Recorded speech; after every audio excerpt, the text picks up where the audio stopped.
Money commission సుమోటోగా తీసుకుంది తప్ప ఎవరు కంప్లైంట్ చేయలేదు. మా అసోసియేషన్ మాత్రమే కంప్లైంట్ చేసి ట్యాగ్ చేస్తే సుమోటో కాకపోతే ఏమవుద్దండి? ఏమండి నేను అనేది మనకు అందరికి అన్నీ తెలుసండి. మన అందరం కూడా అన్నీ తిట్టుకుంటామండి. బయట బూతులు తిట్టుకుంటాం, కెమెరా ముందుకు వచ్చినప్పుడు పద్ధతిగా ఉండాలనుకుంటాం. ఆఫ్టర్ ఆల్ మనుషులు అండి మనం. ఏం లేదు, ఇందులో తప్పేం లేదు. అంటే కామెంట్లు చూస్తుంటే ఎలాంటి బట్టలు వేసుకున్నా మహిళల పట్ల గౌరవంగా ఉండాలని బాయ్స్కి చెప్పమని చెప్పి మీతో చెప్పమంటున్నారు. ఏమంటారు మీరు దానికి? ఎలాంటి బట్టలు వేసుకున్నా గౌరవంగా ఉండాలి ఆడవాళ్ళతో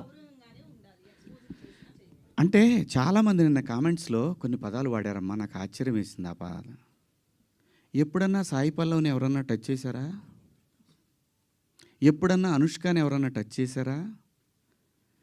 ఎప్పుడన్నా సౌందర్య గారిని ఎవరైనా టచ్ చేసిన సందర్భాలు విన్నామా? ఇలా చాలామంది లయాని ఎవరన్నా ఆమెను చూడగానే మా ఇంట్లో అమ్మాయి అని అంటారు.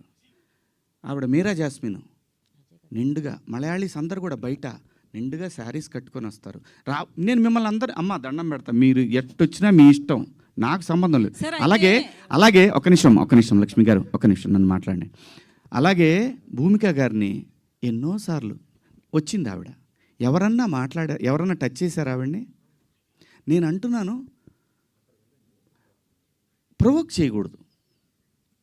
ప్రొవోక్ చేసినట్టు అనిపించినప్పుడు మీరు అన్నదానికి కుర్రాళ్ళు ఆహా నువ్వు ఇలా ఉంటావా, వాళ్ళు పందాలు వేసుకుంటారు. పిల్లలుండి చిన్నపిల్లలు, మన పిల్లలు వాళ్ళు. నేను అంటాను, మనం ఎందుకు అవకాశం ఇవ్వాలి అనేది నా ఉద్దేశం తప్ప మీ ఇష్టం అండి. మీరు బట్టలు వేసుకున్నా, ఇంకా మంచి బట్టలు వేసుకున్నా, ఆ తర్వాత మీ ఇష్టం, మీ ఫ్యామిలీ, మీరందరూ సమాజానికి అగెన్స్ట్గా వెళ్ళినా ఉన్నా, నేను మాత్రం కోరుకునేది ఒకటి, ఈ జనరేషన్ ఆడపిల్లలకి, అమ్మ నేను ఒకటి చెప్తున్నాను, మిడిల్ క్లాస్ ఎక్కువ ఈ దేశంలో, మరీ ముఖ్యంగా మన తెలుగు పిల్లలు.